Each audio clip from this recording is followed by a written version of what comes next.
El proyecto El Librero del Rincón tiene como objetivo acercar el acervo de la biblioteca del Centro Cultural Javier Villaurrutia a toda la comunidad, por lo cual hemos creado un audiolibro acompañado de una pequeña explicación sobre el texto leído.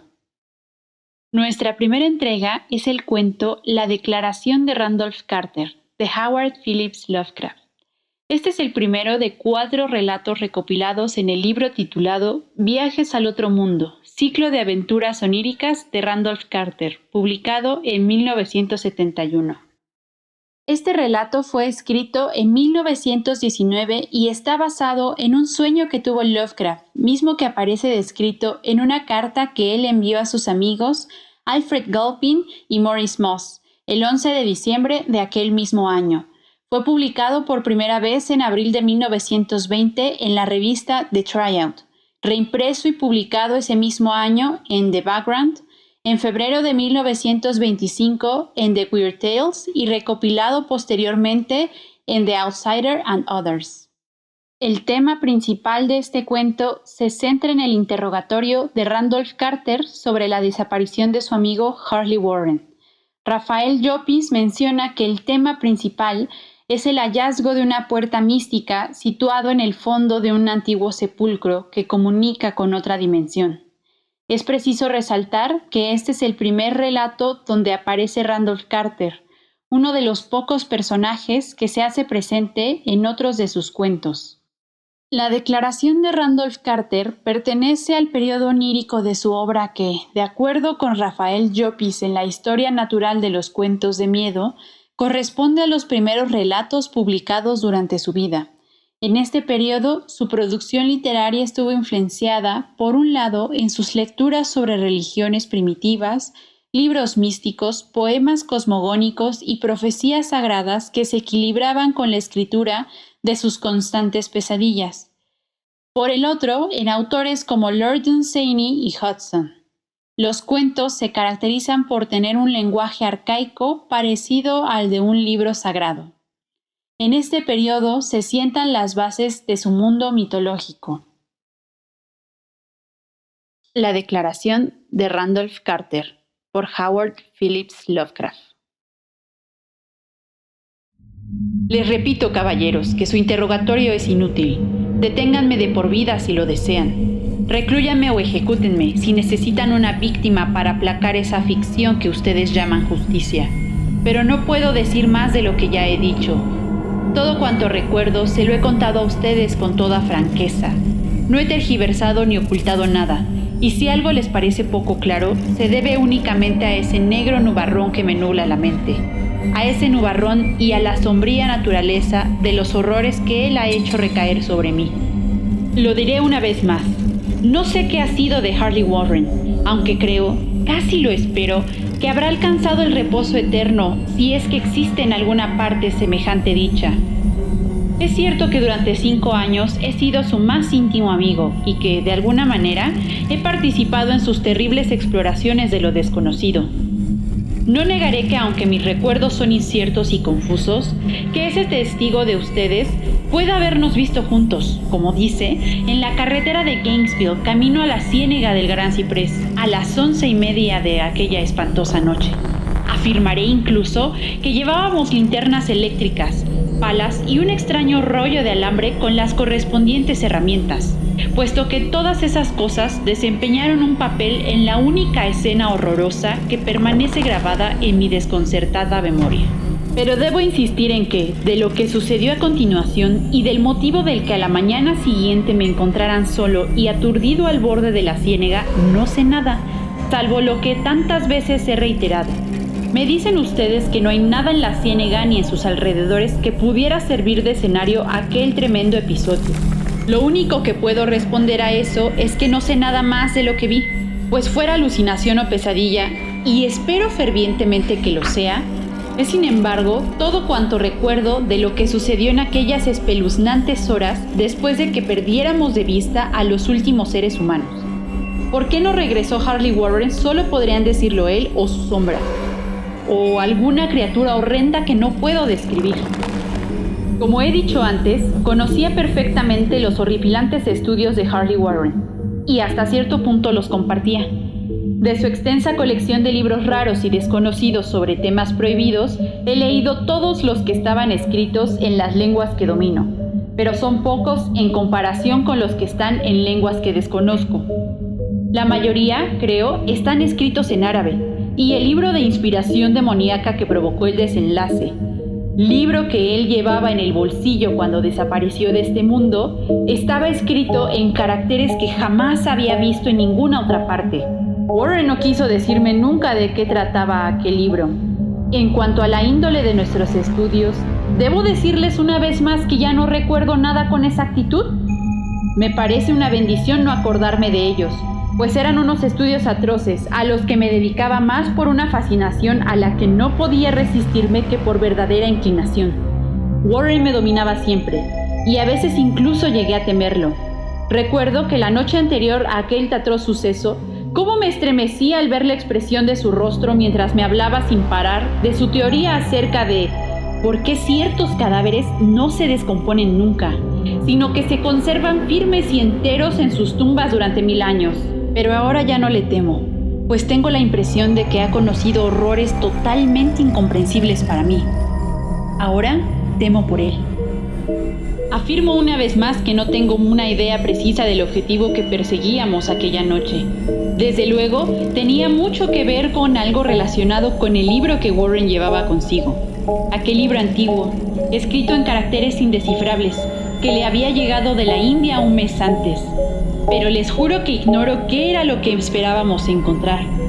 Su testigo dice que nos vio a las 11:30 en la carretera de Gainesville, en dirección a la ciénaga del Gran Ciprés. Probablemente es cierto, pero no lo recuerdo con claridad. La única imagen que me quedó grabada en el alma se reduce a una escena que debió desarrollarse mucho después de la medianoche, pues la media luna, en cuarto menguante, estaba ya alta en el nebuloso cielo. El lugar era un antiguo cementerio, tan antiguo que temblé al contemplar las numerosas huellas de tiempos inmemoriales. Se encontraba en una hondonada profunda y húmeda, cubierta de exuberante maleza, musgo y extrañas plantas trepadoras, en donde flotaba un vago hedor que mi ociosa imaginación asociaba absurdamente a las rocas desmenuzadas. Por todas partes había señales de abandono y decrepitud, y me obsesionaba la idea de que Warren y yo éramos los primeros seres vivos que invadíamos aquel letal silencio secular.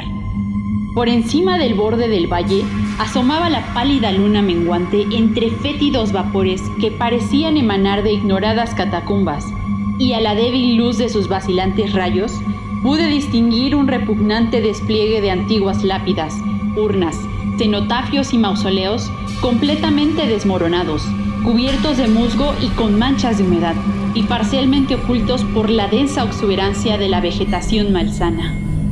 La primera impresión que tuve de mi propia presencia en aquella terrible necrópolis está relacionada con la parada que Warren y yo hicimos ante un viejo sepulcro medio destruido, tirando al suelo algunos bultos que al parecer habíamos llevado. Entonces me di cuenta que yo llevaba una linterna eléctrica y 2 palas, mientras que mi compañero iba provisto de otra linterna similar y un equipo telefónico portátil. No pronunciamos palabra alguna, ya que parecíamos conocer el lugar y sabíamos lo que teníamos que hacer. Y sin demora cogimos nuestras palas y comenzamos a limpiar de hierba, maleza y tierra amontonada aquella arcaica tumba plana. Después de dejar al descubierto toda su superficie, que consistía en 3 losas de granito, retrocedimos unos pasos para examinar aquel osario, y Warren pareció hacer cálculos mentales. Volvió enseguida al sepulcro y, usando la pala como palanca, trató de levantar la losa más próxima a las ruinas de un edificio de piedra, que en su día debió ser un monumento funerario. Como no lo consiguió, me indicó con la mano que fuera a ayudarlo. Por fin, tras aunar nuestros esfuerzos, logramos mover la losa, la levantamos y la volcamos a un lado.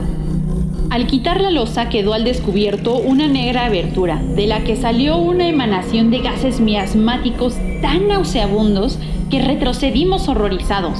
Al cabo de un rato, sin embargo, nos acercamos de nuevo al hoyo y comprobamos que las exhalaciones eran menos insoportables. La luz de nuestras linternas reveló el arranque de un tramo de escalones de piedra, que goteaban una especie de icor procedente de las entrañas de la tierra y cuyos húmedos muros de contención estaban incrustados de salitre. Y ahora recuerdo por primera vez nuestra conversación.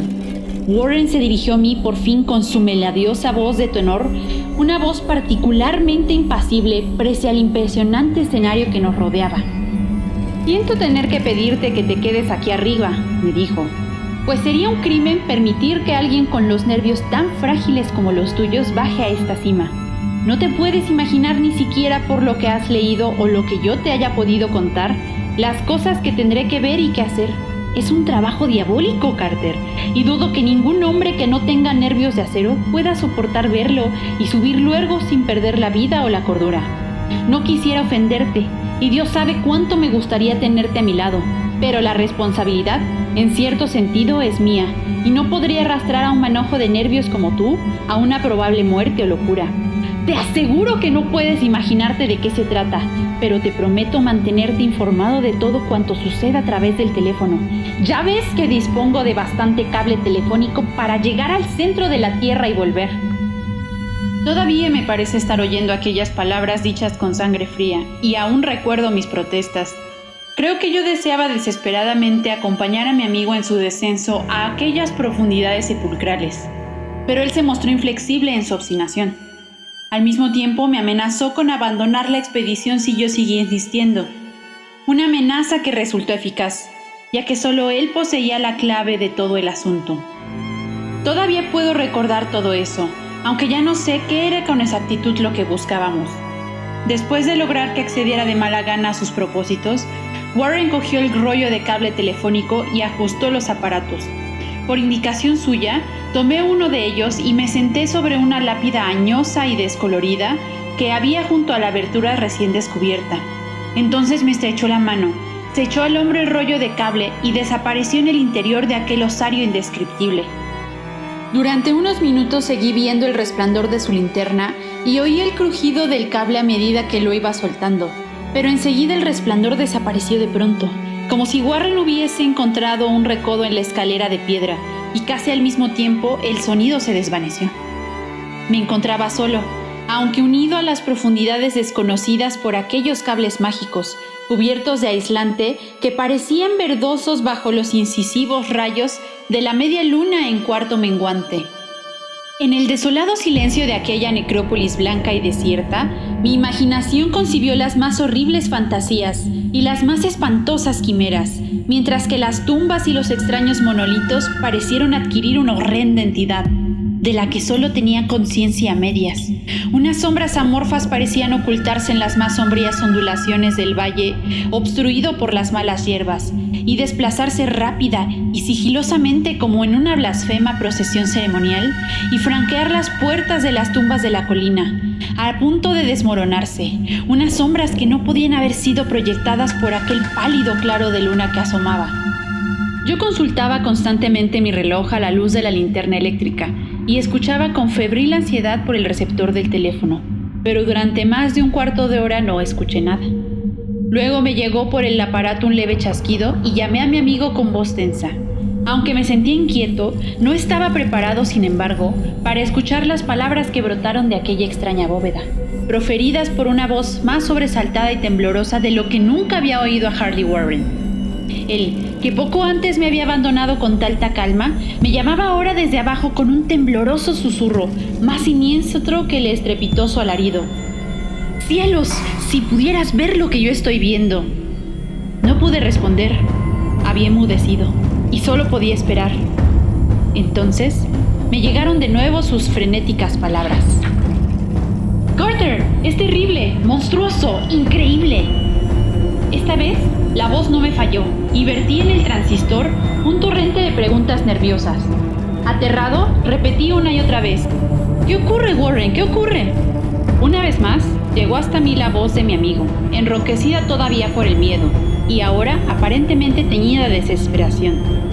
«No puedo decírtelo, Carter. Sobrepasa por mucho a todo lo que es posible imaginar. No me atrevo a decírtelo. Nadie podría estar al tanto y seguir con vida. ¡Dios mío! Nunca imaginé nada como esto». Otra vez se hizo el silencio, a excepción del incoherente torrente de mis estremecidas preguntas. Luego llegó de nuevo la voz de Warren en un tono de la más desesperada consternación. «Carter, por el amor de Dios, vuelve a poner la loza en su sitio y sal de aquí mientras puedas. ¡Rápido! Deja todo lo demás y vete de aquí. Es tu única oportunidad. Haz lo que te digo y no me preguntes por qué». Aunque le oí, solo pude repetir mis frenéticas preguntas. A mi alrededor solo había tumbas, oscuridad y sombras. Debajo de mí, algún peligro que escapaba al ámbito de la imaginación humana. Pero mi amigo corría más peligro que yo, y a causa de mi miedo, sentí un vago resentimiento contra él por creerme capaz de abandonarle ante semejantes circunstancias. Se oyó un nuevo chasquido, y tras una pausa, el grito lastimero de Warren. «¡Sal pitando! ¡Por el amor de Dios! ¡Vuelve a colocar la loza y sal pitando, Carter!». Aquella jerga infantil que acababa de utilizar mi amigo denotaba tal espanto que recobré la razón. Tomé una determinación y la expresé en voz alta. «Ánimo, Warren, voy a bajar». Pero aquel ofrecimiento cambió el tono de voz de mi oyente hasta convertirse en un grito de total desesperación. «¡No lo hagas! Tú no puedes entenderlo. Es demasiado tarde y la culpa es mía. Vuelve a poner la loza en su sitio y corre. Ya no puedes hacer nada, ni tú ni nadie». Su tono de voz cambió de nuevo, adquiriendo esta vez una suavidad, como de resignación desesperanzada. No obstante, creí percibir en ella una tensa ansiedad por mí. «¡Rápido! ¡Antes de que sea demasiado tarde!». Traté de no hacerle caso. Traté de sacudirme la parálisis que me atenazaba y de cumplir mi promesa solemne de bajar enseguida. Pero cuando me llegó su siguiente susurro, todavía me encontraba inerte, encadenado por el ilimitado pavor que sentía. «Carter, date prisa, es inútil, debes irte, más vale uno que dos, la loza». Una pausa, más chasquidos, luego la voz apenas perceptible de Warren. «Esto se acaba, no me lo pongas más difícil, tapa esos malditos escalones y echa a correr. Estás perdiendo el tiempo, hasta pronto, Carter, no volveré a verte». En aquel momento, el susurro de Warren se convirtió en un grito que poco a poco fue elevándose hasta un alarido, que expresaba todo el horror secular. «¡Malditas sean esas infernales criaturas! ¡Son legión! ¡Dios mío! ¡Sal pitando! ¡Sal pitando! ¡Sal pitando!». Después de eso se hizo un silencio. No sé durante cuántos interminables eones permanecí allí estupefacto, murmurando, refunfuñando, llamando, gritando por el teléfono. Una y otra vez, durante todos aquellos eones, murmuré, refunfuñé, llamé, grité y chillé. «¡Warren! ¡Warren! ¡Respóndeme! ¿Estás ahí?». Y entonces llegó hasta mí el mayor de todos los horrores. La cosa más increíble, inconcebible y casi indecible. Ya he dicho que parecía haber pasado una eternidad desde que Warren me gritara su última y desesperada advertencia, y que solo mis propios gritos rompieron aquel espantoso silencio. Pero al cabo de un rato se oyó un nuevo chasquido en el receptor y aguzé el oído para escuchar. Invoqué de nuevo. «¿Estás ahí, Warren?». Y en respuesta, oí eso que me ha nublado la mente. No sabría explicar a quién pertenecía aquella voz, ni me atrevería a describirla en detalle, ya que las primeras palabras me hicieron perder el sentido y me provocaron una especie de vacío mental del que no me recobré hasta despertar en el hospital. Debo decir que la voz era profunda, hueca, gelatinosa, remota, sobrenatural, inhumana, incorpórea. ¿Qué puedo decir? Fue el final de mi experiencia y aquí termina mi relato. La oí y no supe nada más. La oí mientras permanecí petrificado en aquel ignorado cementerio en el fondo del valle, entre piedras desmenuzadas y tumbas derrumbadas, vegetación exuberante y vapores miasmáticos.